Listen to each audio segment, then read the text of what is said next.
All right, thank you, Mindy. Coming to you live from Seneca, Kansas, on the campus of Nemaha Central for Game 10 in the regional round of the 2A playoffs.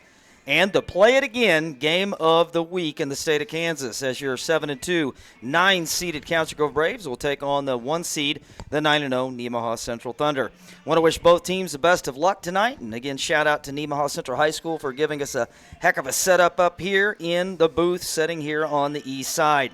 We're streaming on the Flint Hills Life channel and TCT. I'd like to introduce a familiar person behind the scenes on the broadcast. Couldn't do it without her, Mindy Andrews, technical supervisor and camera operator. Our color man, Jason Heath, to my right, and I'm Justin Carlson, be on the play-by-play. Got to shift gears and get you the weekly coaches show, sponsored by the Council Grove Republican, featured your head coach, Darren Reddick. You're listening to the pregame show on the Flint Hills Life channel and TCT. The Deuce. This is Justin Carlson, the play-by-play voice of the Council Grove Braves on the Flint Hills Life channel, TCT. Our weekly coaches show is sponsored by the Council Grove Republican. I'm excited to welcome in your head coach for the Braves in his first season, head coach Darren Reddick. Welcome, Coach. Thanks for having me. No problem. And again, Coach Reddick, thanks for taking the time to visit with me today. The Braves currently are 1-0 in the playoffs, and last week with a complete domination of Central Heights. We have to start with last week's off-the-charts passing game, maybe the best I've ever seen, going 19 for 22, 370 yards, 6 TDs, and essentially 2 quarters. And one of those passes, and I got to, not to pick on the official, but when Luke drilled the official in the forehead, that probably would have been completed as well. What's crazy is even if you go out to the field like right now, have Luke and his wide receiving core go out there, does he go 19 for 22 without any defense? From your perspective, what did you see from the passing game last week? Yeah, I mean, it was a great game for us. I don't know if we've been that successful in practice this year, running routes and completing the ball. I know yesterday at practice we did a similar thing, so it's good to see our passing game trending in the right direction. Luke Stewart made some great decisions in the pass game. He took what was there and didn't try to push it downfield too much and force it, so it was good to see him take another step. And then obviously our receivers had a great game. If you complete 86-87% of your passes, then that means receivers are catching the ball. So just a good game overall, passing. And we didn't run the ball a ton, but when we did run the ball, we had some good luck there, and offensive line did a great job in pass pro and run. So it was a good night. All right, and you touched on it just briefly there. We got to talk about the offensive line. And for those people that aren't really close to the game of football, they just watch. When you see the offensive line as just incredible as they were last week and many other times throughout the season, your quarterback has a ton of time. And for me, that translates into comfort and confidence. And literally every time that a pass play is called, you just literally drop back and you know for a fact that I'm going to have the time to make the right read and the right pass. And, man, the O-line was special Friday night. What'd you see from them? Yeah, I mean, I think as blockers, they've been pretty consistent this year.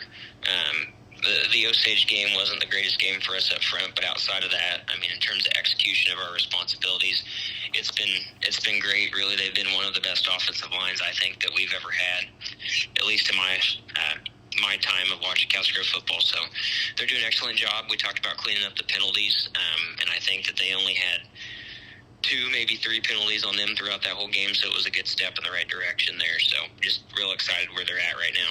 Okay, and shifting gears, and we're definitely not going to leave out the defense. And defensively, anytime you pitch a shutout, it's extremely hard. I don't care who the competition is, and everyone contributed from the D-line to the linebackers to the secondary. But I got to give a shout-out to David McDiffett, and after last week's game, pushed his total for total tackles to 101 total tackles for the season, which is, for those math guys, is averaging 11 tackles a game, which is just, for me, unheard of. What impressed you most about the defense? And if you wouldn't mind touching on David, that'd be great, because that was sure fun to watch. Yeah. I just think the consistency there. I wasn't thrilled with how we started the game, but after the first possession or two, and we didn't give up a first down there, but we weren't very sound in our responsibilities those first couple drives, but we were able to bounce back and execute pretty much the rest of the game. You mentioned David. Yeah, that's going over 100 tackles is a pretty cool accomplishment. I don't know that we've had anybody do that for about 20 years, and he's definitely the first defensive back that's ever done it in our program, so that's really cool. That position he plays has continued to grow over these recent years, between starting with Ethan Burton and then Hayden Buttry and then to him. So it's awesome to see where he's taking it. And you can look at a lot of different other spots too. Saeed Smith-Jenkins goes out there and gets 3 sacks. Typically not a starter for us, but steps in due to injury and just has an awesome game. And Blaze French broke the defensive return yards record. It seems like every year he just finds a way to pick a ball off and return it for a touchdown. And he broke a record from like 1950 by Ben Matcha that I didn't think. That's just kind of one of those records when you look at it. I didn't think it'd ever be broken. He broke Laney Miller's pass deflections record. And those are 2 guys that are, when you talk about defensive backs in the history of our school, those are probably 2 of the top 3 or 4 ever. So Blaze kind of put himself in some rarefied air there, so that was real cool to see. All right, and shifting gears here, last year you embraced going on the road and ending team season on their own field. And in the last couple years, you've had a lot of success and had a great winning percentage on the road. What goes into that over the last few years? What message have you and the coaching staff been sending to the team? How do you guys get those kids so ready to go to jump on a bus and play on the road and do as well as you have over the last few years? Yeah, I mean, honestly, last year, until the playoffs last year, we hadn't had very much success on the road in a while. So when you see that you're going to be road warriors, you have some questions, with your team. And our kids just ran with it last year. It's almost that accepting that villain role when you're going on the road and you feel like you have everybody against you. Our kids have fed off that. They fed off it last year. I feel like they're feeding off of it this year. And even in the regular season this year, we went and beat 2 very good teams in St. Mary's and Riley County on the road. And it helps us going on the road, too, that we have some of the best traveling fans in small high school football. So our kids feel that support. And they just get excited. They know that we're playing for a lot, playing for regional championships. So there's so many things that go into that, but our kids are excited to get on the road and play some football. All right, and speaking of which, this Friday, this Road Warrior crew, the 9 seed at 7-2, will head on the road to take on the 1 seed in the East, the 9-0 Nemaha Central.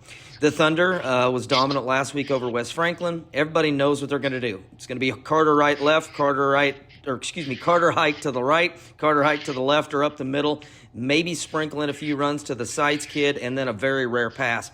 Having played them last year, though, what advantage does that bring? And what do you feel like the best way to stop their running game is, and how do you think you offensively can attack their defense?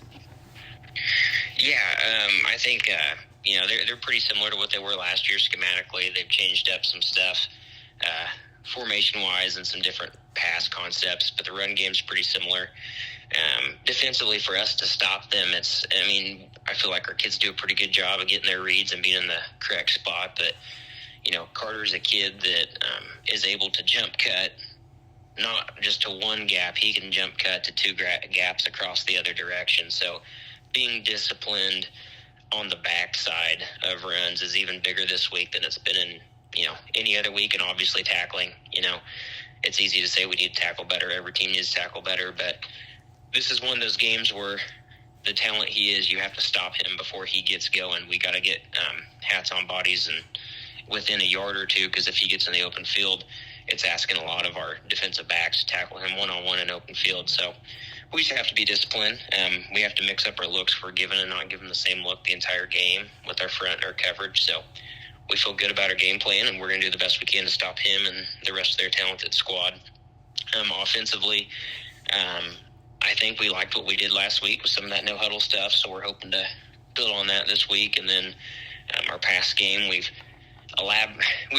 extended some concepts in there and added some different things this week to attack the coverages they play. So right now it's just finishing out the week of practice and making sure our plan is ready to go against them. And it's exciting to play a team like that. They've won 2 or 3 state titles in the last 5 or 6 years.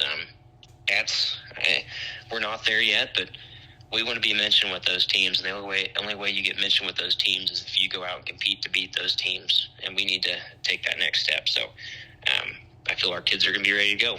All right, and again, thank you very much, Coach Reddick, and I want to wish you the best of luck Friday night as you head on the road in the regional round of the playoffs to take on the Nemaha Central Thunder. Good luck, Coach. Thank you. That was our weekly press conference with your head football coach, Darren Reddick, on the Flint Hills Live channel and TCT, sponsored by the Council Grove Republican. All right, welcome back, Braves fans. And again, shout out to Council Grove Republican for sponsoring each and every week's weekly coaches show. And again, thank you to Darren Reddick for taking the time to visit with us each week, as he always does. Shifting gears to other sports here in Council Grove, the volleyball and the girls golf team finished up a couple weeks ago, but we did have one young man that put together an incredible season, and that is junior Jagan Picolette. Competed last Saturday at the 3A state championships at Rimrock Farms in Lawrence, Kansas.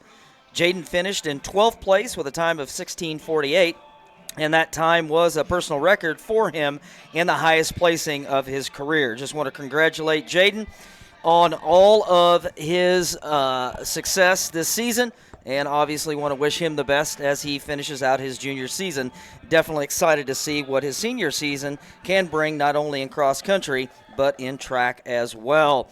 Again, Braves, coached by Darren Reddick, offensive coordinator Butch Hayes, and other coaches are Brock Finch and Jay Semeka. And coming off, and I'm just going to repeat this, the last time that we were here was a Final Four with a trip to the state championship. And just the continued success of this program is something that we've definitely built on, and a heck of a foundation here with these Road Warriors. Kind of give you a little bit of a quick summary of the season so far. In Game 1, beat Wabaunsee 26-7. Beat Mission Valley 42-0. Game 3, a 39-7 win over Topeka Carriere Vale. Game 4, a tight 28-6 victory over Riley County on the road. Then we fell into the red-hot Osage City team 43-0. Game 6 saw us make a trip, our first trip to Central Heights, and beat the Vikings 55-8. Game 7, a 14-12 really solid performance win over St. Mary's on the road. Game 8, a very, very, very defensive struggled game, losing 17-8 to Silver Lake. And then last week of the first round of the playoffs, a complete domination, a 67-0 victory over Central Heights. Give you a little bit of a playoff update from around the area. Silver Lake will play host to Sabetha tonight at Silver Lake. Caney Valley will host Riverton, and Osage City will host Atchison County. With a win tonight from the Braves, they would take on the winner of that Silver Lake-Sabetha matchup. And on the west side of the bracket, Southeast of Saline will take on Russell. Phillipsburg will take on Haven. Hoisington will take on Hillsboro, and Garden Plain will face off against Beloit. Some updated stats. Your junior starting quarterback, Luke Stewart, after getting 370 yards and 6 touchdowns, they're essentially in the first half in that Central Heights game, upped his total to 1,018 yards, 14 TDs on 4 interceptions. Reed Buttrey, 516, 8 TDs, 1 interception. Your leading rushers, Blaze French with 492 and 6. Reed Buttrey, 235 and 5. Bradley, 170 and 1. And Cooper Andrews got quite a few carries and did a nice job last week as well at Central Heights. He's up to 160. Luke also ran pretty crazy there a couple times. He's got 110 yards and 2 touchdowns as well. Receiving leaders, Mason Samuels with a big game last week, up to his total to 459 and 10 touchdowns. Grady Kepley, 318 and 3. Reed, 183 and 1. Logan, 137 and 2. And Saeed Smith-Jenkins with 131 and 2. Your defensive leaders, and those of you that did get an opportunity to catch the pregame show, talked about David McDiffit a little bit. He has 101 tackles on the season, which is just crazy to even say out loud. Second place, Bradley Dornbus with 48.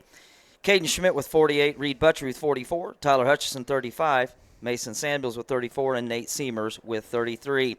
Your interception leaders, Blaze with 2, and last week one of those 2 was a pick 6. Mason Samuels has 2. Reed Buttrey, Logan Stockwell, Luke Stewart, David McDiffit, and Nate Seamers each have 1. Your sack leaders, Bradley Dornsboss with 5. Saeed Smith-Jenkins jumps into the second place spot. That young man picked up 3 sacks last week. Mason Samuels with 2. Maddox Ziegler with a sack and a half. Reed with 1. Ty King, the freshman, with 1. And Gunnar Gleason with 1. I'm going to kick it over to Jason. and he's going to get you fired up for tonight's regional round matchup against the Nemaha Central Thunder. Probably give you some keys to the game. And we come back, I will dig deep into Nemaha Central and let you know what we're going to see from them. Jason. You want to talk about chicken fried steaks before we probably get ought into to. football? Yeah, we found the Council Grove crew down at Spanky's Bar and Grill in Seneca, Kansas, about an hour and a half ago. And last week, if you remember, we hit the branding iron, or is that it? Yeah, the Brandon Iron. Brandon Iron down in Richmond, and had some chicken fried steak, some chicken fried chicken, pretty solid, and Spanky's did not disappoint. The special was chicken fried steak for Friday night, so we have tried to keep on the good side of the football gods with the karma and gone with the same meal as last week for the 67-0 victory. So, yeah, let's start talking about breaking this thing down because we have a little history here. We were here in the Final Four, like Justin talked about last year. Probably the biggest game in Council Grove football history, or one of them at least, coming up here with a chance to go on to the state playoffs or into the state championship game. And Carter Hike in 3 seasons, I believe, has 1 loss in a state championship game and a couple state titles under his belt. And Nemaha Central does an incredible job on the offensive side of the ball at the line of scrimmage running the football. They'll run Carter Hike 45 times in a game. So the biggest challenge, what we saw last year, Council Grove went to the half down 7-0, and not only are they great on the line of scrimmage offensively and are able to control the game and the clock and 4 or 5 yards and just kind of lean on you and pick you to death down the field with that running game. Their defensive line is just as good, and Council Grove last year failed to score in the first half and were able to keep it close, and this is going to be one of those games where we as Council Grove fans, our faith is in Darren Reddick's second look at a team within a certain period of time. Essentially the same players, same quarterback, things like that. So Darren, he spent probably the last 2 weeks just drilling over the game plan, and defensively you got to bottle him up inside. You're probably going to have to play some press coverage. You're going to have to try to make big things happen and make them happen quickly. And on the offensive side of the ball, you got to spread them out. You can't let them just pack in there and make it impossible for us to run the ball or to move the football. And last week we saw Council Grove spread it out. We ran every play we had in the playbook and threw it all over the yard and stacked up the yards, and we went quick, went no huddle, and some of those things are going to be super important tonight as the Braves get ready to take on Nemaha Central here. We've got about 11:20 on the clock, but I would say one thing: the pundits that talk about high school football, they haven't given Council Grove, much of a chance in this matchup.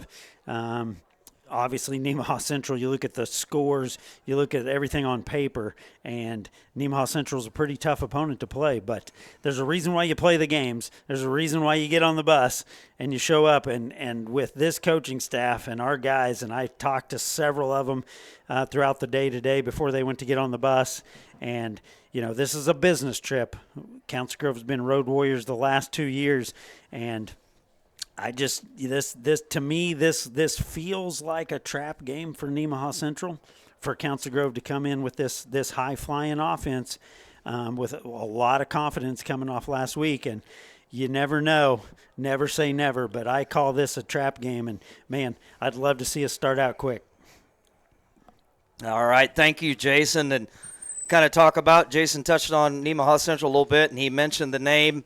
And when you see number 6 roll out there, you'll probably, for those of you that didn't make the trip up here last year, you're going to recognize him.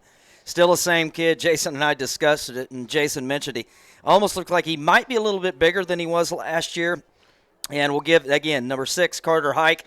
He's their passing leader with 679 yards passing, 10 TDs on 4 interceptions. But here's where the eye-popping numbers just jump out at you.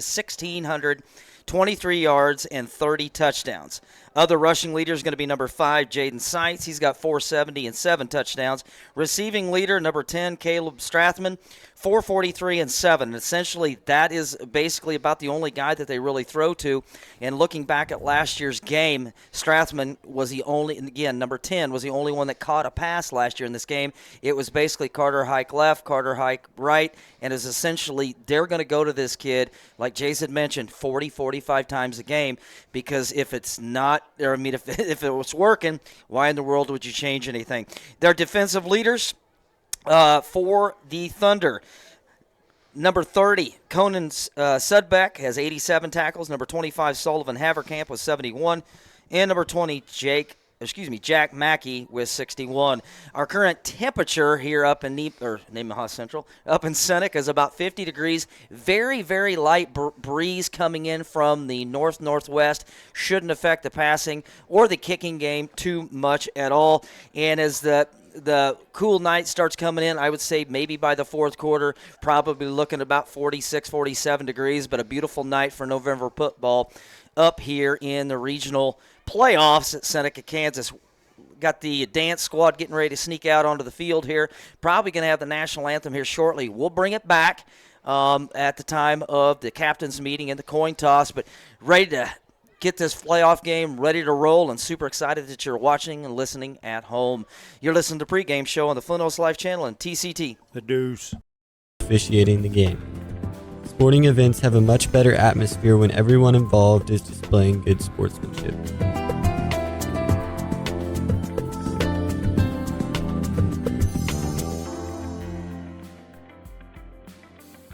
At Becura Family Automotive, we've got you covered. Whether it's an oil change, a tire alignment, or engine repairs, with years of experience, the team knows how to keep you safely on the road. And if you are ever in need of a tow, just give them a call, 620-767-6947.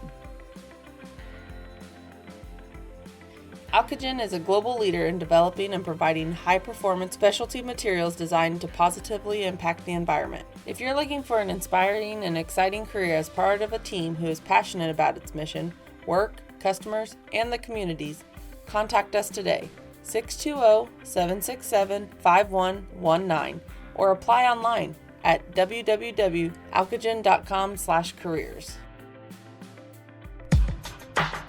As athletes, we couldn't play the sports we do without officials. Officials keep the game safe, fair, and fun. Our officials work hard in the off-season to be the best they can for us. The best way to thank them is to show them nothing but respect and gratitude during competitions. As competitions start this year, please be aware of how you are treating officials in order to have the best outcome for your season and your official seasons.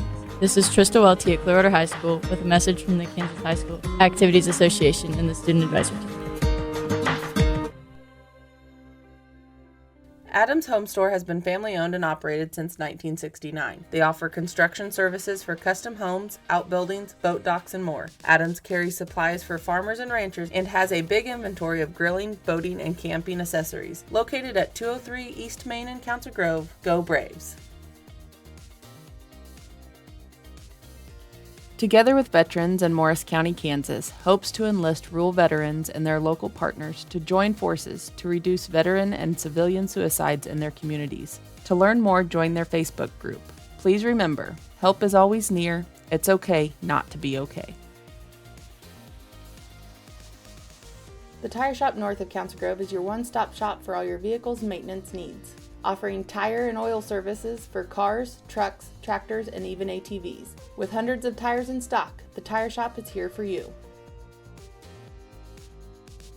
Matt Palmquist with Whitetail Properties is part of an expert team focused on Kansas land sales with local knowledge and national reach. Get the results you deserve. Contact Matt at 785-826-0995. TCT has you covered for all your internet, streaming TV, and telephone needs with fast, reliable fiber broadband services. TCT is an authorized agent for Nextech Wireless with retail offices in Council Grove, Abilene, and Hillsboro. Visit tctelco.net for more information. Shortstop in Council Grove is a proud supporter of the Council Grove Braves. They provide the convenience you need and the service you deserve. With easy to pay at the pump gas and diesel and great deals inside, you can't go wrong. Be sure to pick up a delicious pizza before or after the game. They hope to see you in one of their many locations in eastern Kansas. Let's go Braves! The Steve Crichton State Farm Agency is a proud supporter of the Council Grove Braves. For all your insurance needs, call Steve at State Farm, 620-767-5819. Let's go Braves! For all your heating and cooling needs, call Services Unlimited. Proudly serving Council Grove and the surrounding areas for over 35 years, supporting your Council Grove Braves and wishing them the best this season. The Apothecary is located downtown Council Grove, is here to serve you for all your pharmacy needs. Their staff is friendly and knowledgeable. The Apothecary accepts most prescription insurance plans, offers free mailing and delivery, as well as a convenient drive-thru. Open Monday through Friday, 9 a.m. to 5:30 p.m. The service you deserve from the people who care. Let's go, Braves!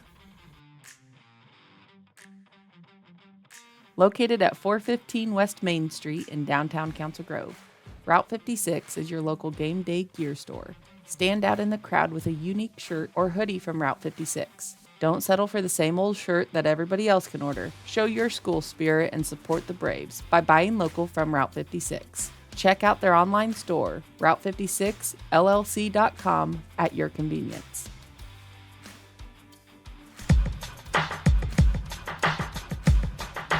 Mental health is crucial, especially during high school activities. It is a time when we're juggling a lot, school, sports, and clubs, and it can get overwhelming. Sometimes we might feel stressed or down, and that's okay. It's okay to ask for help when we need it. Taking care of our mental health is just as important as our physical health. Remember to support each other and create a positive environment in our high school community. All right, welcome back, Braves fans. The officials and the players are getting ready to go to midfield. Going to get the coin tossed underway, and Jason and I talked about this, and, you know, some coaches do it one way one week, and 1 week they do it another way. A lot of coaches like to basically take defense first, give the ball to the other team, so that way they get the ball to start the second half, but we shall wait and see. But I'm going to kick it over to Jason. He's got a little story for you. Well, we were driving up here, and I don't know if anybody believes in symbolism or any of what I'm going to say, but I like to think that there's something to it. We were driving through the rolling hills on our way to Seneca, Kansas. We passed a great big herd of sheep. There was a field, and they're all over the side, and the sun was going down, and looks like Council Grove will receive. Yep, yeah, and it looks like they won the toss and decided to pick the ball. Keep it. But we saw the sheep, and I was reminded of a story, and I'll paraphrase out of the Bible about a sheep herder that took a rock from his pouch and slung it to take out the giant. And I think the fact that I haven't seen a herd of sheep in months or a year this big, and I'm driving up here, and the story of David and Goliath, I think, is fitting for Council Grove coming in here where nobody thinks if they follow high school sports, if they're posting on social media, they've given Council Grove, if there was a negative chance number, that's what they've given them to win this football game. And I would tend to disagree that maybe the Braves got a little something for them. All right, and thank you, Jason. Set back deep for your Council Grove Braves on the far side, junior David McDiffin, and here on the near side, number 10, your senior running back, Blaze French. So officials are, hey, look at that. Did you see that? They're fired up. They did a little huddle and a high five. A formation. A formation. I saw the white hat stretching out. He's got some, I think he just ran like a 10-1-40. 10-1-40? Yeah, he was moving pretty good. All right, we are about ready and set to go for playoff football here in Seneca, Kansas. Little pooch kicked straight up in the air, and it's going to be field on the far side, the 35-30. Good return out. Football's out of bounds, hopefully. Woo! Did you see who returned that, Jason? I think it was Saeed that fielded it. I can't say that for sure. Yeah, there was a 4. It was either Seamers or Jenkins down there. It didn't look like Saeed running, so we're going to say it was Nate. But did you see a number, Mindy? I did not. Okay. All right, here we go. Offensive possession for the Braves. Ball sitting on the 36-yard line, far hash. Couch Grove's going to spread them out here to start. You got Twins to the far side. Twins here to the near side. Your junior quarterback, Luke Stewart. Man in motion is Reed Buttrey coming here to the near side. 3-step drop. Looking. Steps up, and he is going to be dropped. And it looks like for about a 2-yard loss. And that's something that we talked about on the way here, Jason. We knew that we were going to throw the ball, but whether or not going to have time to throw it. Well, you spread him out right there, and that looked like more of a design step up, like he wanted to go, because he had 3 open receivers in the pattern. I tend to maybe think that wasn't a great representation of the passing games so far. Stewart, 3-step drop, looking, dumps it, far side, and it's caught by Reed Buttrey. Good pitch and catch there from junior to junior, and it looks like Reed picked up about 7 or 8, brings up a 3rd and very manageable. Yep, 3rd and manageable. You're getting near the middle of the field, and I tell you what, you do not want them to have the football. So, whether they get the football at the 20 or get it at the 45, I'm taking 2 plays and trying to pick this up. 3rd down and 2 for the Braves, nearing midfield. Stewart, 3-step drop, decides to tuck it and run on that far side. He's got to get to the edge and does. What a tuck and run by the junior quarterback's able to pick up first down. Braves got a little drive going here, Jason. Got a little something working, and we talked about this all the 2 hours driving, that if you spread them out and Luke Stewart's become extremely dangerous, he sees the field so well, he's become dangerous running the football when he doesn't see somebody out there. Stewart dropped back to pass again. It's got time, goes over the middle, and it's almost intercepted. Woo! And I think if you're a collective gasp, groan, or whatever, that Braves dodged a bullet. They got to respond after that. Probably should have been picked. Yeah, that should have been picked. I mean, he did have Saeed streak in there, maybe just a little off with the throw, but hey, the ball, you got to have the ball bounce your way a few times, and they retain possession. All right, Stewart, empty backfield again. 3-step drop, looking, steps up. Pass is intended for Mason Samuels. And tough play there. Throws a little bit low. Could have possibly been caught, but going to bring up a 3rd down and 10 here, and you got to pick up part of this here, Jason. I would say Luke looks a little sped up. This is a big game. Game. He looks a little sped up, and he's got to settle in. He's not, first drive, and a little jitters, a little fast, and Luke will bring it around here. He'll get kind of settled into this game.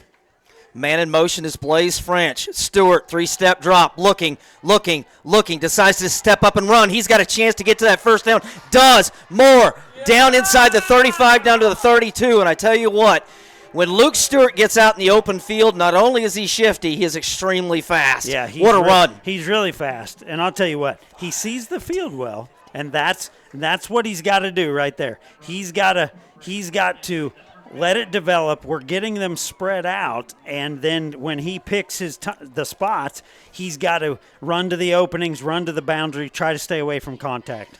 Trips here to the near side. Your inside receiver is Mason Samuels in the slot. Little pass up the middle to Mason Samuels, and he's going to be stopped and dropped. Little jet sweep, but it was a forward pass, and it was completed, but depending upon where they spot him, looks like about a no gain on the play, but it'll bring up 2nd down from the 31 of Nemaha. Looked like a little indecision as he was following that blocker, whether to cut it up or whether to try to go outside to the boundary, and they able to get off the block and make contact and stop him right there. Twins hitter to the near side, one split to the far side. Stewart looking, pass is going to be caught, and it is going to be caught by Caden Schmidt across the 25 down at the 24. It's going to bring up 3rd down and see where they spot him. 3rd down and a short 2, staying ahead of the chains here. Yep, and it looks like with 3rd down, 3 to go, Luke Stewart's out in the pattern. And Reed Buttrey is in at quarterback. Braves, when they make this change, you see Nemaha, you look at the box. Yep. Look behind those down linemen. They're bringing everybody up, and they're saying, hey, Reed Buttrey, we know what happens when you get snapped the football. And Nemaha Central, we know one thing. Everybody they've played has been primarily a running team. They can stop the run. They do know how to stop the run. And if 8 guys within 2 yards of the football, and the biggest play of the game so far here, 4th down and 2. Where does Coach Hayes, the offensive coordinator, and your junior quarterback, Luke Stewart, number 2, going to go with the ball here on 4th down and 2? Braves might call timeout here. I don't know if we got I don't know. Is there a play on clock the field somewhere? Not exactly sure on the play clock situation, but we're not in any hurry. I can tell you that. And we're going to call a timeout. Well called, well-designed timeout right there. We're going to go ahead and take it with them. When we return, Braves will be faced with a 4th and 2, trying to keep this drive alive in what has been a really good drive. You're watching Braves football on the Flint Hills Live channel and TCT. The Deuce. With local knowledge and national reach, get the results you deserve. Contact Matt at 785-826-0995.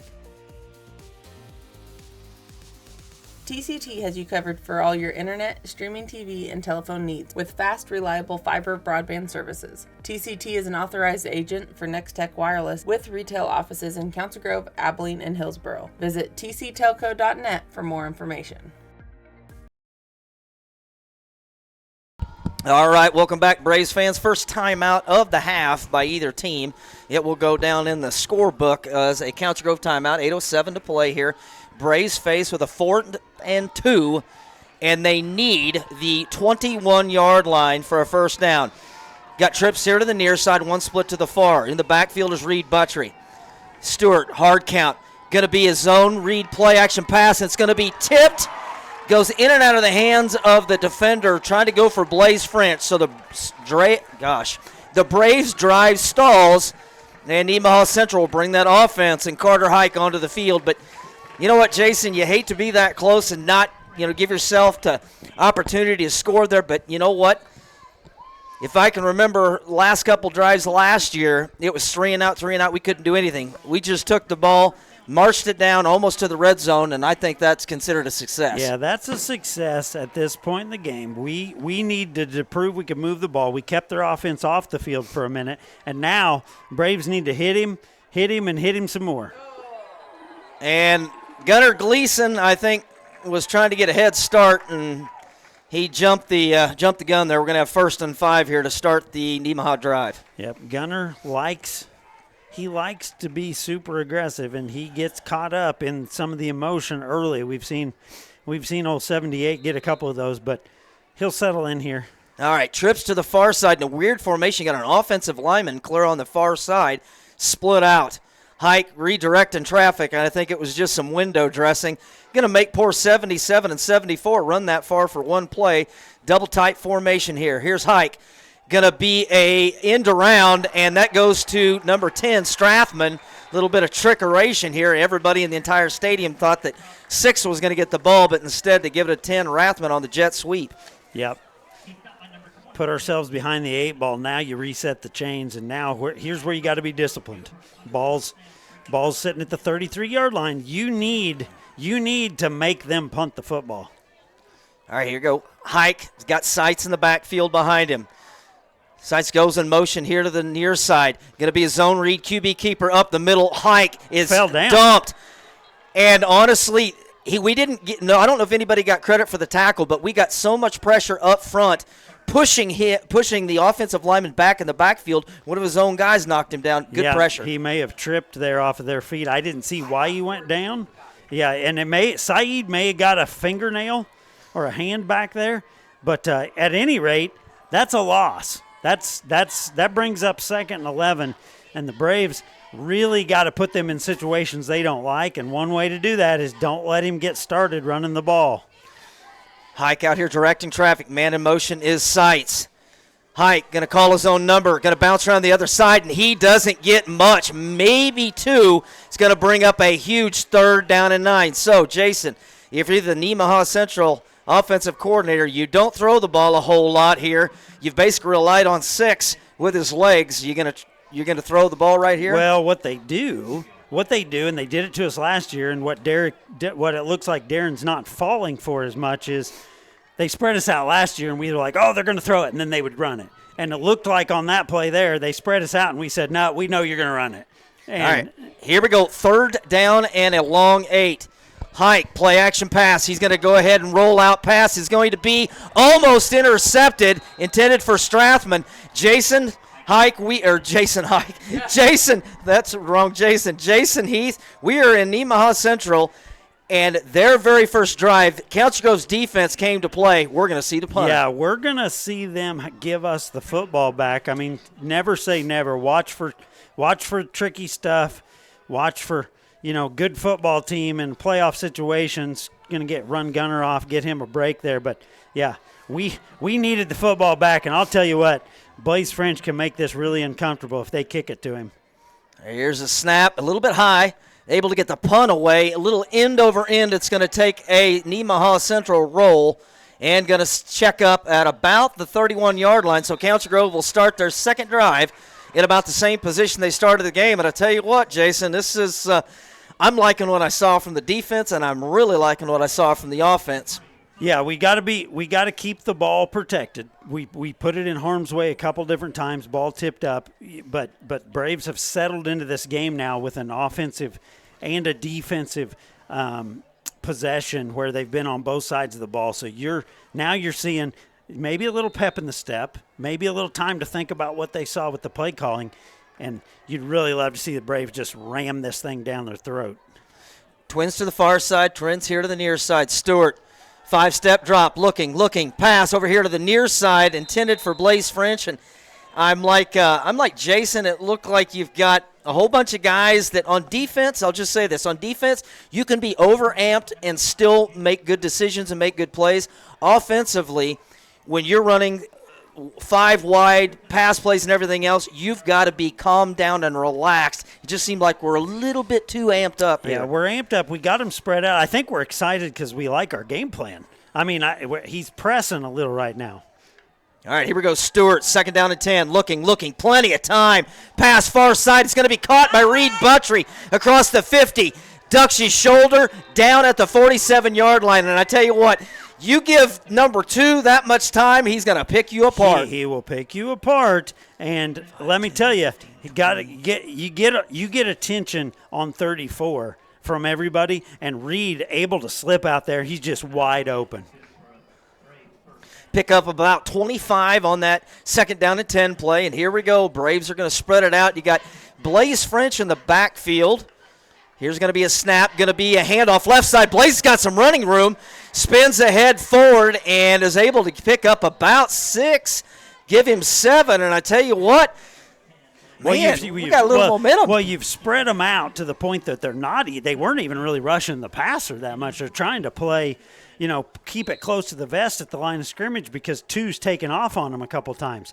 Now you've got them off balance. You've given it to 10, and you're like, they just picked up 8 yards on 1st down, and now they're going to spread us back out again. All right, here we go. Luke Stewart in the offense, Twins to the far side, and oh, man. So you take a 2nd down and 2 and make it 2nd and 7, which is not the end of the world, but I'm wondering the way everybody was fired up and how Caden was fired up to get that ball snapped. I think we might have been taking a shot on 2nd and 2. I think at 2nd and 2, you'd have thought maybe we were gonna do something pretty special right there, and everybody had a lot of confidence in it, and everybody was amped up. But I like the energy right now because the Braves are fired up to play this football game. All right, here we go. 2nd down, we're going to call it. They're calling it 7 on the scoreboard. We'll call it 7 as well. Trips to the far side, empty backfield. Stewart, again, plenty of time, looking, going to go ahead and tuck it, and he's going to zip it in there, and it is intended on that far side. I think it's Samuels, and not able to get on the same page. And I tell you what, Luke threw a 98-mile-an-hour two-seamer to Mason. He had to zip it in there, and, we'll right now being – inside the 45-yard line on Nemaha's side of the field, we're gonna hopefully pick up a piece of this and then be willing to try to keep this going. Big decision going to be if it's 3rd and 3, 3rd and 4, or 3rd and 5, or excuse me, 4th and 3, or 3rd or 4 or 5. We'll see what happens here on this third down play. Stewart, quick drop pass. Going to be caught by David McDiffit. Breaks one tackle, another one, and gets down inside the 30. We don't have to worry about fourth down the way that kid's slinging it. Great pitch and catch from junior to junior. Hopefully he's starting to settle in.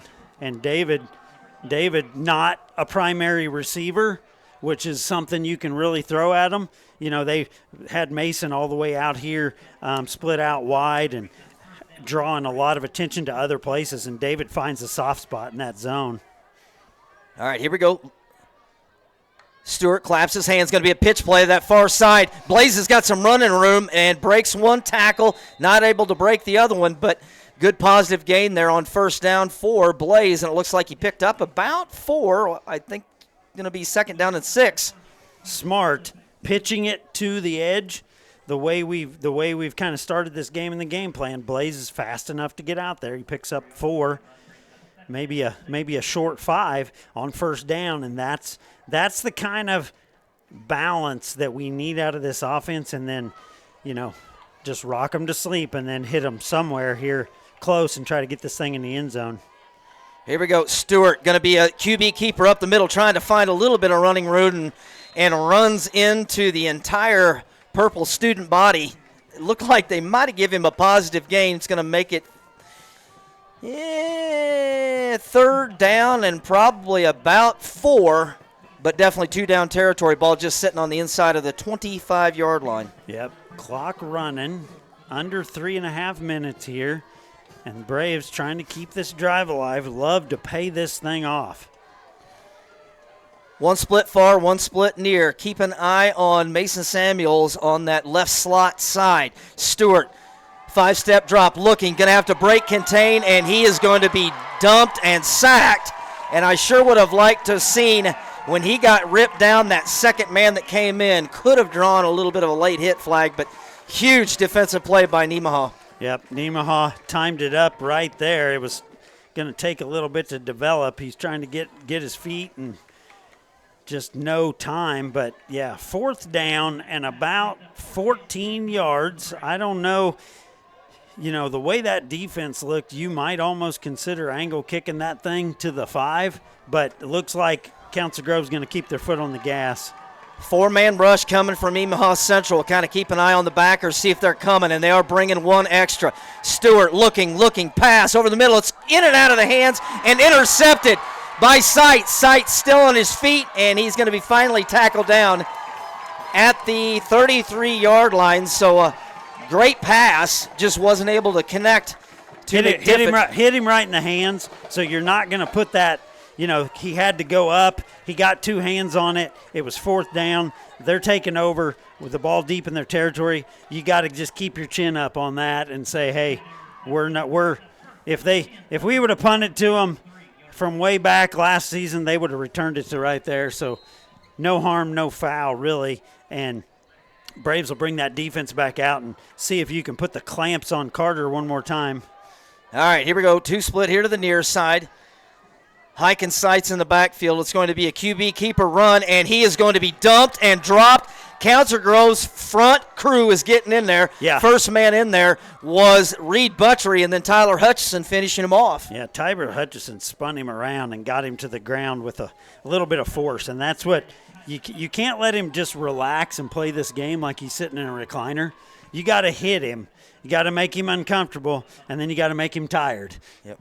I definitely like the attitude and the body language with our guys up front, specifically Gunner and Tyler up there, making just a little extra pep in their step. Sights goes in motion here to the near side. Hike again up the middle, and he's going to push and shove his way forward, but not for much. Caden Hewitt's in there fired up, and that's going to make another third down and long. We're going to call it 6 for the Thunder. Another opportunity for the Braves defense to get off the field here. Yep, and I think they're going to lose patience here in a little bit and do something we haven't seen yet and get a little more aggressive. So Braves, with the formations and with Coach Reddick, you know, and what he learns about somebody week over week and year over year, I wouldn't. Oh, gosh. Yep, you can't step there, Saeed. Oh, man. So The last two drives, obviously the last one didn't bite us in the rear. We were able to stop them, but you went from a 3rd down and 6 to now a 3rd down and 1, so that completely changes your entire play calling. And I would guess the kid that's got 1,600 rushing yards, I would assume that I would have liked to see number 6 put it in the air, but I would be a betting man that number 6 is going to pick his favorite lineman right here, Jason, and probably just a QB keeper and get themselves a new set of downs here. He's going to run one more in this quarter right here, and Braves would love to. You'd love to get in the backfield here. What do you know about these formations, short yardage that you can tee off on? Hike up the middle, and he is hit, but his legs are able to keep driving forward to the 45-yard line. New set of downs for the Thunder, and other than Strathman, number 10, with a 10-yard jet sweep there on that first drive, Hike only has about 4 yards rushing so far. So you've done a pretty good job so far with 6. The trouble of it is you've given up 10 yards in penalties. But, again, still in good shape here defensively. Just get a stop here, and I think they're going to let this thing run out, and we are going to go to the quarter break. So everybody that thought that this game was going to get out of hand didn't realize that you had to have 2 very, very good defenses battling out here in the regional round here in northern Kansas. They didn't anticipate I was going to see a herd of sheep. Exactly right. We're going to take a quick break. We'll get you the second quarter when we come back. You're watching Braves football on the Flint Hills Live channel and TCT. The Deuce. Shortstop in Council Grove is a proud supporter of the Council Grove Braves. They provide the convenience you need and the service you deserve. With easy to pay at the pump, gas and diesel, and great deals inside, you can't go wrong. Be sure to pick up a delicious pizza before or after the game. They hope to see you in one of their many locations in eastern Kansas. Let's go Braves! The Steve Crichton State Farm Agency is a proud supporter of the Council Grove Braves. For all your insurance needs, call Steve at State Farm, 620-767-5819. Let's go Braves! For all your heating and cooling needs, call Services Unlimited. Proudly serving Council Grove and the surrounding areas for over 35 years, supporting your Council Grove Braves and wishing them the best this season. All right, welcome back, Braves fans. Start of quarter number 2. Nemaha with a 1st down and 10 at their own 45-yard line. Hike going to be a quarterback read option looking to pass. He's going to go ahead and tuck it and run. Still on his feet across the 50, 45, 40. Still on his feet. Going to push himself forward, and I tell you what, you get number 6 in the open field, oh my Lord. He will embarrass you if you don't square him up, and they were able to shake him loose there, and we knew there was going to be big plays in this game. You're not going to bottle him up all night, but you got to limit him, and you've got to keep him out of the end zone, and now you're in a spot where you got to stop him 4 in a row. All right, little no huddle going on here by Nemaha Central. Going to get the play call in. Seitz is in at running back. Hike, number 6, calling the play out that he wants. Don't want to get this kid, get some momentum, get a stop here on 1st down. QB keeper up the middle follows Seitz, and he's able to get across the 20. Gain of only about 2. But, again, don't want them to get any rhythm at all offensively here. Now would be a perfect opportunity to see a 4 plays and the turnover on downs. Well, he'll do this 2-yard, 3-yard thing, and then he'll jump cut on you and run something completely different. And like we saw him get that edge and throw you for a loop. So Braves, eye discipline, staying in your lane, knowing where you think he's going with the formations. You've got to put your attention on 6. All right, Hike trying to get a little free 5 yards here. He's going to be faced with a 2nd down and 8. Ball sitting just on the inside of the 20-yard line down at the 19. Twins here to the near side, 1 split to the far side.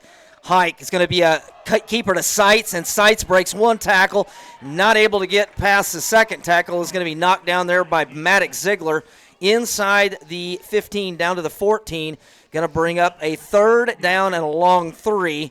So the first carry, other than number 10 on that jet sweep, Seitz gets his first carry of the game, and he's like, okay, good. You're going to head to the sideline. You're going to run with some power, though. You saw Saeed get him around the legs, and he was just dragging him. You got to get both, and you got to get him tripped up. Little more double-type formation, 1 split to the far side for Hike. Hike right up the gut, breaks one tackle, breaks another tackle, spins off another tackle, first down, but they'll have it inside the 5, first and goal at the 4. And I tell you what, you give that kid a window of about 4 or 5 steps, and he can turn on the jets in a little hurry up here, Jason. Yep, now they're going fast. They don't want us to sub, nor do they want us to think about it, and we've got to stop him. Hike's going to push and shove, and he's only able to get, we'll see where they spot him, maybe 2, second down and goal, and about the 3. So it's going to 2 more opportunities for number 6 and the Thunder to get into the end zone. Braves got to step up here. This is where they wear you down. They lean on you, and they just kind of bash their way into the end zone. This is where you don't want them to get the football, and Braves trying to put up goal line stand. It's really hard to turn over a team that the quarterback, the ball never leaves his hands. Yep. And if there's some way you can hit him with a little bit of speed, that would be great. Hike right up the middle, shoving, pushing forward, and I don't see a signal. Now I do. Touchdown Thunder, touchdown Carter Hike. And I tell you what, that one play, basically he rolled out here to the near side, going to be a pass play, but you get that kid out in open field, and he was able to rip off a 40-yard run. And by that time, it was a little bit game over. So extra point incoming here for Nemaha Central, leading 6-0. All these little plays like this, man, block something, take a point or 2 off the board, because I think the Braves are gonna get this offense, keep this offense rolling. Be nice to keep them off here. Here's the snap, little low, hold, and the kick is right through there, and it is good. We're going to take a quick break. Going to get that offense fired up when we come back. You're watching Braves football on the Flint Hills Live channel and TCT. The Deuce. The Apothecary is located downtown Council Grove, is here to serve you for all your pharmacy needs. Their staff is friendly and knowledgeable. The Apothecary accepts most prescription insurance plans, offers free mailing and delivery, as well as a convenient drive-thru. Open Monday through Friday, 9 a.m. to 5:30 p.m. The service you deserve from the people who care. Let's go, Braves! Located at 415 West Main Street in downtown Council Grove, Route 56 is your local game day gear store. Stand out in the crowd with a unique shirt or hoodie from Route 56. Don't settle for the same old shirt that everybody else can order. Show your school spirit and support the Braves by buying local from Route 56. All right, we are back on the kickoff for Nemaha Central again, set back deep. Did a little pooch punt. Now he's going to go deep, and it's going to go to David McDiffin at about the 8-yard line across the 15-20. Tries to get the edge, and he's going to be dumped and driven down at about the 24-yard line. So that's where Council Grove will have it on their third drive. But again, a lot of positives and a lot of things to be excited about offensively. It just seemed like Nemaha Central put up a big, huge wall at about the 25-yard line on their 25, and we just can't get past it. But keep things going here, and we've got to put some points on the board. You got to keep kind of needling until you find something, see if you can shake somebody loose. But it seems like spreading them out has been where we found a little magic, keeping them spread out. Let Luke read what is available to him, see if he wants to run it, see if he can throw it. All right, Stewart, 5-step drop, looking. Ton of time. Going to go ahead and bring it down, and it's going to dump it off to Reed Butchery. Reed Butchery breaks a tackle. He's going to be really, really close to a first down, but I tell you what, you got to give the offensive line a ton of credit. There's been a ton of plays where going to give him the first down. A ton of plays where Luke's had a ton of time. Yeah, he's had a ton of time, and that's where that's going to work. When you spread them that far out with 5 guys in the pattern, you're going to give him some room to move. They can't just bring the heat because then he can just run it, and he can gash them. So it's a pretty good strategy so far. Handoff on that left side. A little bit of running room there for Blaze French, the senior. Going to give him about 2 yards on his forward progress. Going to bring up second down and 8. Keeping them honest, keep needling that running game just a little bit, but so one person that we had talked about, Jason, that just literally had to get going tonight, and I tell you what, I would love to start force feeding number 34. Obviously, Reed's doing an excellent job, but I'd like to see if maybe we could find 34 on one of these and rip off a big one. Yeah. Empty backfield, man in motion is Butchery. 5-step drop. Here comes the pressure. Great job by Luke to step up. And he and Saeed weren't quite on the same page, so it's going to bring up a huge third down. Clock stopped here, as you can see on your screen at home, 7:52. But you definitely don't want this drive to stall here because then you're going to be punting it right back to 6. Yep, and you got to give Nemaha a lot of respect for that. They sped him up right before 34 broke open. If he's able to look and keep his feet under him, that's probably 6 down the field because they're not covering our guys once they're past about 20 yards. Man in motion here to the near side's French. They're bringing a ton of pressure. Luke has nowhere to go, and I tell you what, you got to give Nemaha Central's defensive coordinator a ton of credit because he brought the house. They brought more guys that we can block and dropped Luke Stewart for a loss. Going to bring up 4th down and 11. Here comes the punt team. Yep.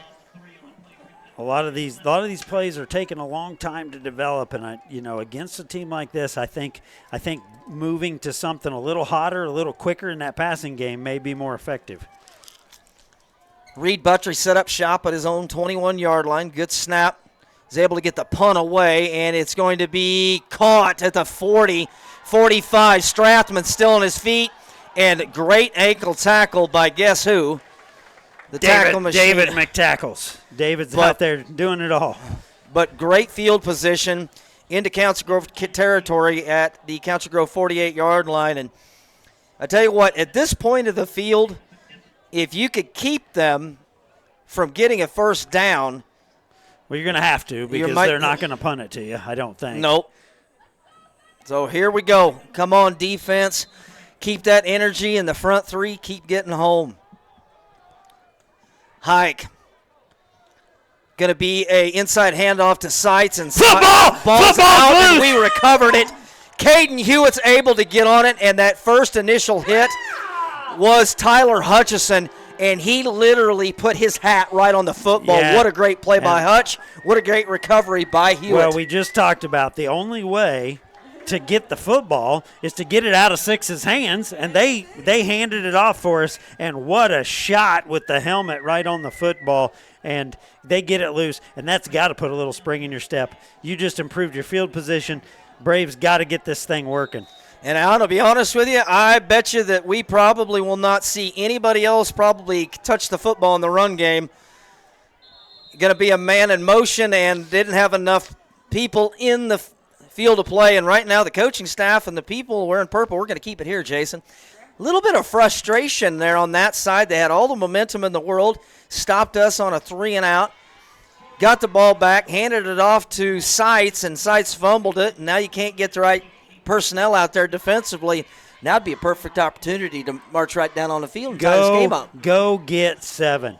I don't know if you got play calls on the back of a napkin in your back pocket that you've been saving, but if you can go, you need to tie this game up from a mental standpoint with our line and the big boys, what they've done so far in this game up front, and the frustration you can cause to Nemaha Central being in a ball game. They haven't been in a ball game. They played one tight ball game against Sabetha, where and really they haven't been in any other ball game where they were any stress put on them. So they're not accustomed. They're a really good football team, but they're not accustomed to most teams giving them any fight. So first turnover of the game goes to the way of Council Grove, able to get an opportunity here. Great field position at their own 42-yard line. Empty backfield for Stewart. Trips to the far side. Reed Buttrey goes and Stewart. 3-man drop. Going to go ahead and tuck it and try to run, and he makes a man miss. Whoa. That should draw a flag. Yep. Shoved him way. Yes, so give Luke Stewart about 6 yards on the carry plus 15. I like that. Yeah, that's why you just keep pressing and you keep needling with that quarterback run game. Keep them spread out because those are the kind of things that can continue to frustrate them even more. They didn't like him picking up any yards on that, and then obviously shoved him. We'll get the call here officially. Shoved him well out of bounds. I think the way they're spotting it is they say that he got out to about the 45-yard line, so give him a rush of about 3, and then give a personal foul late hit out of bounds. So that will push the Braves at the 40 with a new set of downs. And all right, like Jason mentioned, if you got something that you're excited about, let's get her done right here. Let's get this thing in the end zone, boys, and let's keep this drive going, and let's tie this game up. Get Uncle Mo into the game.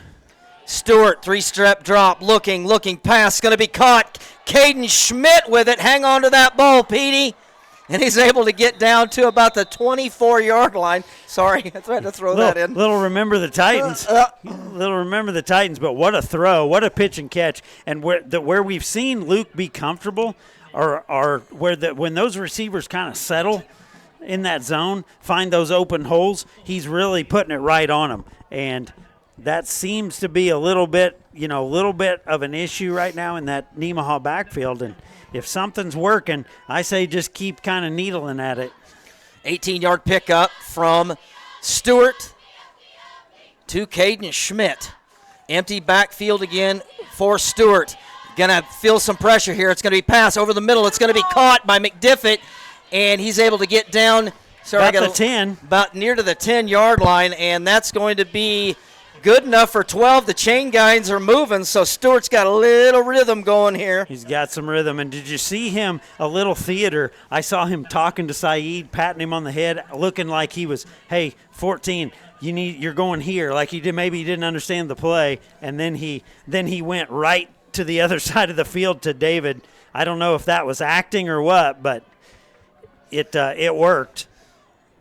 Near the 5:45 mark, Braves are they can get another first down here before they go into the end zone. Stewart looking, he's going to break contain, far side. It's going to be in and out of the hands on that far side. He's got to run that football. Yep, nobody out there.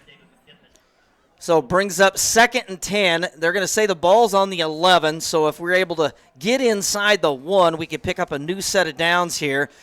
But again, some of the play calling and situational football right here. Don't exactly know what Coach Hayes and Coach Red are going to draw up here, but a huge opportunity here.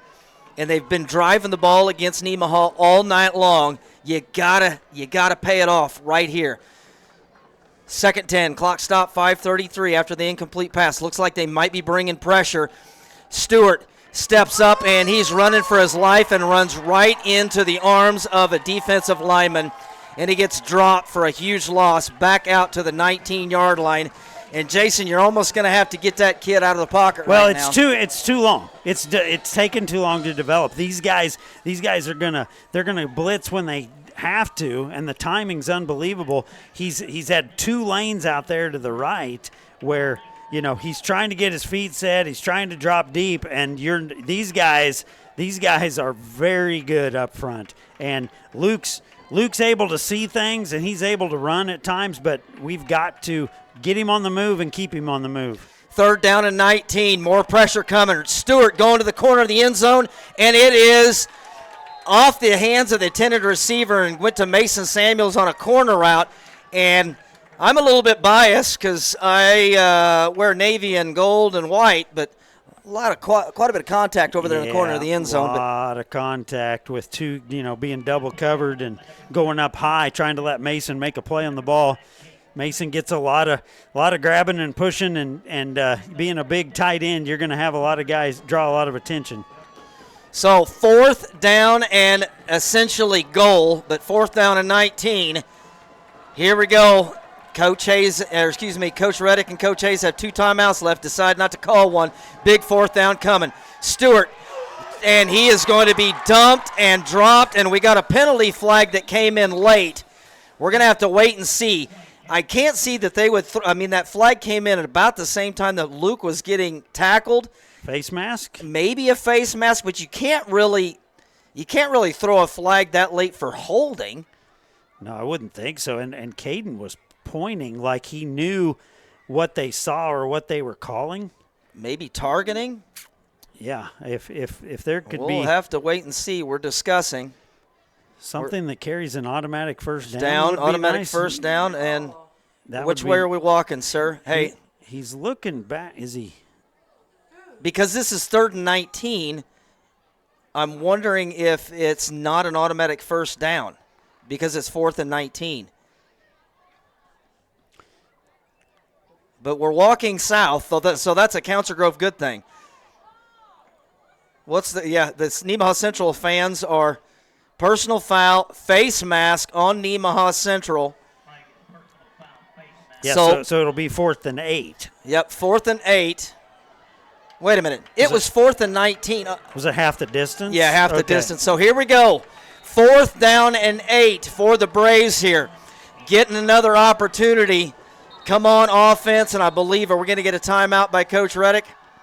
Going to discuss things. Or at least an explanation of. Because the ball was, I thought you don't go half the distance to the goal outside of the 20. I don't think they marked it off right, and I think that's what Darren's telling him.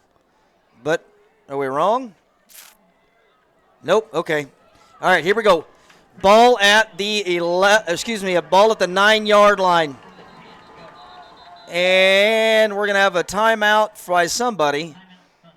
Yep. Timeout by Nemaha Central. And basically, I want to say, we're going to keep it right here. I'm going to say thank you, Thunder, because I was hoping Council Grove would call a timeout. Yeah, I think this is a big 4th down. I mean, you've obviously, if you turn it over on downs, you've got them buried back here against a very dangerous offensive football team. You're in a 7-0 ball game. You really need to get this in the end zone. You need your best, whatever your best play is in this yardage range that you've been working on, that you think you can get the upper hand here. You need to get this thing in the end zone. All right, here we go. Let's see. Give you the situation. Ball is just inside the 10. 4th down. They're calling it 9. It's about 8.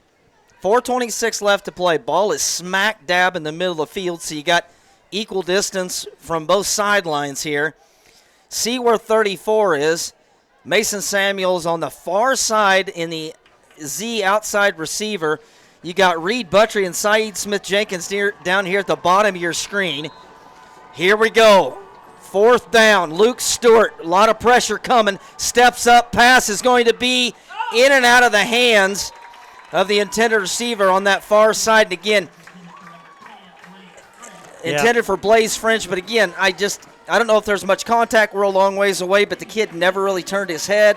Yeah, and they're keeping those safe. There's 2 of those safeties back, and they had Mason bracketed off the ball, and then he went with Blaze as he came across. So there's not a lot of room. They're doing a pretty good job, and Braves turn it over on downs, got them buried deep, and you'd love to try to force them to punt the football. That's something you could get done here this deep. Hike, pass go over there the far side, and it hits the ground, and they're going to call it incomplete. So 2nd down and 10 coming. So Nemaha decided to maybe air something out, a little wide receiver screen on that far side, not able to make a connection. 2nd down and 10 coming up. Yeah, he's going to try to, with a lead, they'll try to work it down the line of scrimmage because I think he's getting sick of the box being jammed up. And all right, here we go. Hike, going to be hit immediately. He's able to spin forward across the 10. Tackled at about the 12. They're going to bring up a huge 3rd down here for Nemaha Central and the Braves defense. 3rd and we're going to call it 8. Hewitt hit him in the backfield, slowed him down just a bit for some gang tackling to come into play, and he still got a yard. So sorry, Jason. Kind of makes you wonder, the last time that they needed a big 3rd down conversion, they got Hike got him out of the pocket, and he was able to tuck it and run. And look, Hike trying to break contain. Somebody stay with him. One ankle missed. Get him, Mason. Mason, yes! Mason Samuels is able to run down Hike, and that defense is playing some ball. Yep, they came, and they had a little blitz on the outside where Saeed made it look like somebody was coming from the left. He looked like he had a gap to run through there, and we kind of faked that out, and he took off to his left, and he was chased down. And, man, I think somebody had a hand on him near the goal line, and he was able to shake loose. But, yeah, bring out the punter. Let's play some field position with 3 minutes to go and a couple timeouts in our pocket. Let's see if old Blaze can find the end zone right here.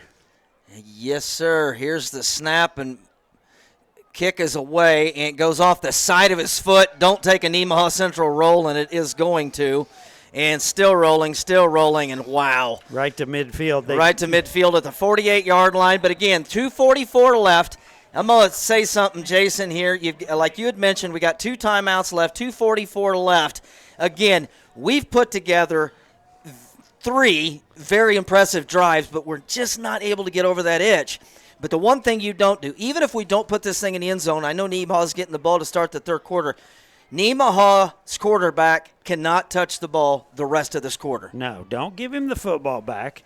And you've got to, with some conviction, figure out how to get this ball in the end zone. They're playing very well. We've outplayed them offensively. They're the most boring offense. Yeah, they're the most boring offense ever to watch, but it is effective. I guarantee you that if you look at the offensive stats, we'll give you some unofficial ones at halftime. We've outgained them on the ground and in the air, obviously. Stewart, 5-step drop, looking far side, and it's going to be and just not on the same page on that far side. Trying to go to Blaze French again. By the way, Mason Samuels was by his lonesome. Yeah, if he can get a little time, Mason does come open 20 to 25 yards down there by the time he breaks open. And we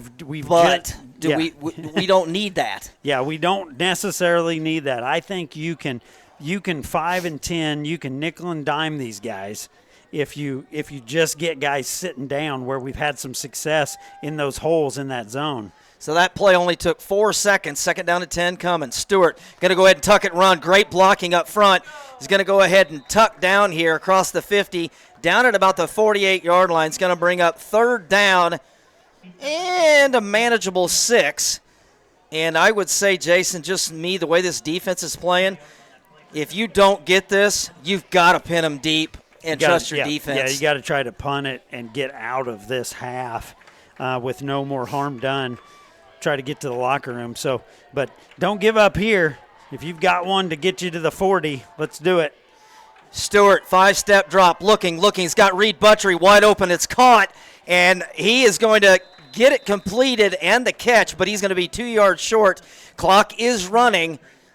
Big decision here, 4th down and 2, because if you don't get this, Jason, you're going to give them the ball at the 44. If you do get it, you get an opportunity to go on get on the scoreboard. But you know what? This is a playoffs. You're going for this 100 times out of 100. I think now that you've got it, inside the 45 there with the situation here, you got to try to pick this up.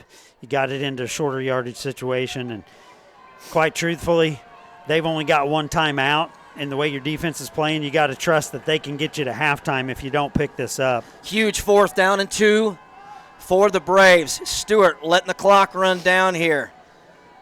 And I believe, we're going to let the play clock run down. And 1:14 left. We're going to take a quick break. Coach Reddick and the offense is going to talk about it. You're watching Braves football on the Flint Hills Live channel and TCT. The Deuce has spent more than 32 years making marketing simple with great customer service, collaboration, and quality products. From invitations and flyers to business cards, postcards, brochures, and more. Visit LuxonetCorporation.com to learn more about their print and mailing offerings, digital solutions, strategy development, and creative services. To learn more about their print and mailing offerings, digital solutions, strategy development, and creative services. At Farm Bureau Financial Services, they treat people like people. Together, they will work with you to create a plan that's just right for you. Contact your Council Grove Farm Bureau agent, Alex Renke. It's your future. Let's protect it.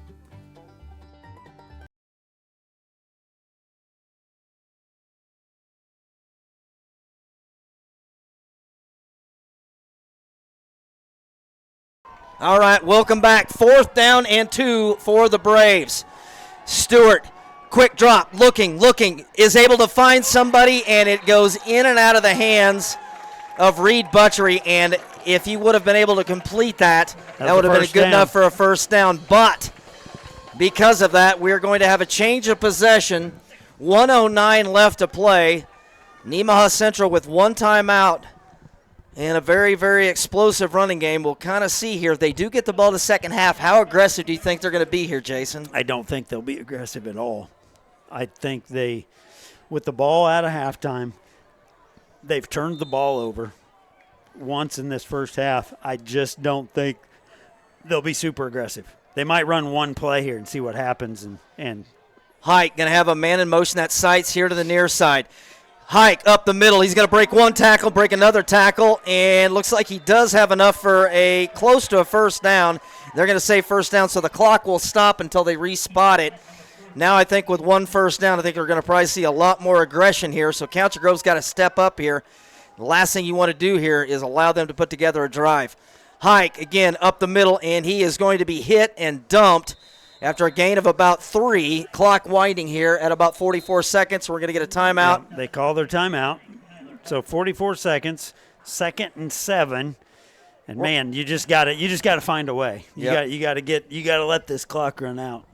We're going to go ahead and keep it right here, and it's one of those deals where Luke Stewart-led offense could probably, figure out first or second down and basically whatever from the 43-yard line, because you could, burn a incomplete pass to stop the clock and everything else. But you got Hike, 16-plus 100 yards rushing, hasn't thrown the ball a ton, and this offense isn't designed with 40-some seconds left to try to do a little 1-minute drill here. I would like to say that, but you do have a quarterback that is a 3-year starter that's played a lot of big games.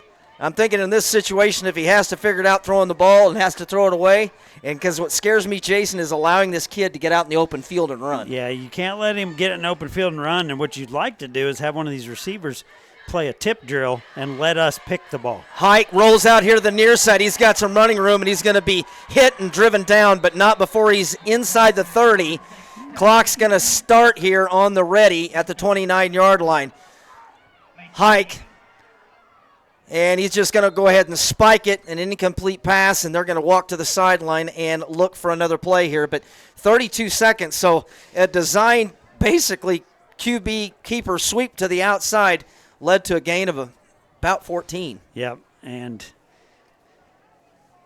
you've got to get him before the sticks so that they don't stop that clock to move the chains and let that, because they don't have a timeout. They would have to get everybody lay down on them, lay down on the ball, and try to get this clock moving. All right, here we go. Central, Nemaha Central. Hike going to look to pass over the middle. He's got a man wide open in the end zone. Touchdown. Is that number 4, Jason? That's number 4. Number 4 is Leighton Thomas for the touchdown, and that was a pretty good throw. Yeah, and that's what they do.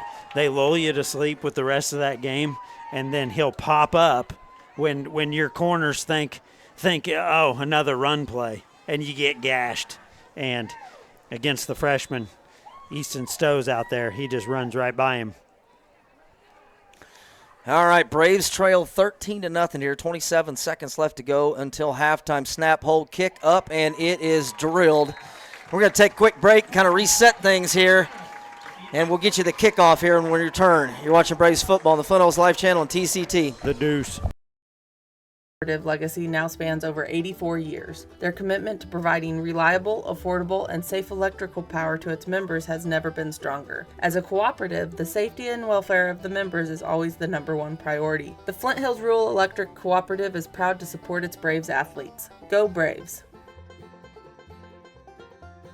Located in downtown Council Grove, Grove Gardens has a wonderful selection of gardening tools, beautiful plants, and fresh produce. They are your source for locally grown produce and all your gardening essentials. You can't beat their customer service and expertise. Follow them on Facebook.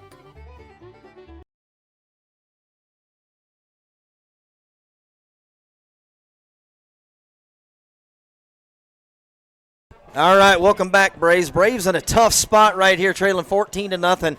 And the sad part about it is their offense, and we'll have to do some quick math here, but offensively, between the 20s, have done a really nice job. But getting inside that 20 has been a mess. So here we go. I'd like to see a good return here. Back to the 10 is McDiffett.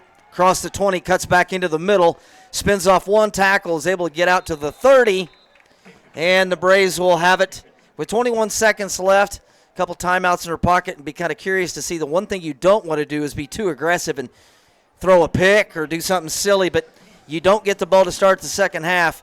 I think you got to be aggressive because you were picked to lose by 100 to start this game, and if you can shake somebody loose, get somebody over the top, force something to happen, I think you do it because they're getting the ball out of halftime, and you're really gonna put your defense in a bad spot.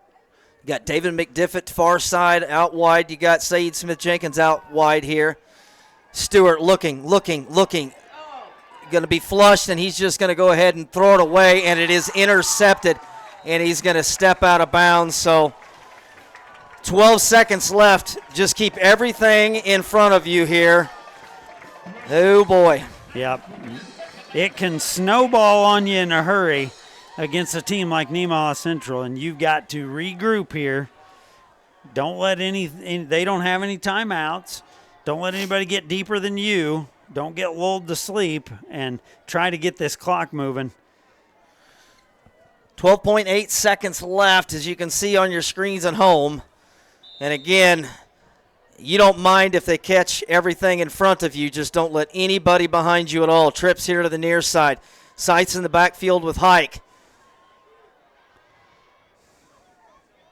Rolls out here to the near side. Hike looking. Going to roll back to the other side. Shakes one tackle. Shakes another tackle. Spins off another tackle. Still on his feet. And he's just going to duck out of bounds at the 25-yard line with 1.9 left. And, oh, my gosh, we're going to get a Hail Mary here before halftime. Yeah, they're going to snap the ball at about the 27-yard line. And, yeah, you better get your safeties back on the goal line and be ready for something because he's probably gonna get him. Oh, are they bringing the? They're gonna attempt a 45-yard field goal. A 45-yard field goal. Holy mackerel! Okay, here we go. 45-yard field goal here. Snap, hold, kick is away, and it's going to be just a touch short, Jason. And we are at halftime. We're going to kind of collect our thoughts and collect our breath, and we will be back here, give you some halftime analysis, and probably, if we can, get you some scores from other area teams in the 2A playoffs. You're listening to Braves Football on the Flint Hills Live channel on TCT. The Deuce. Farmers and Drovers Bank.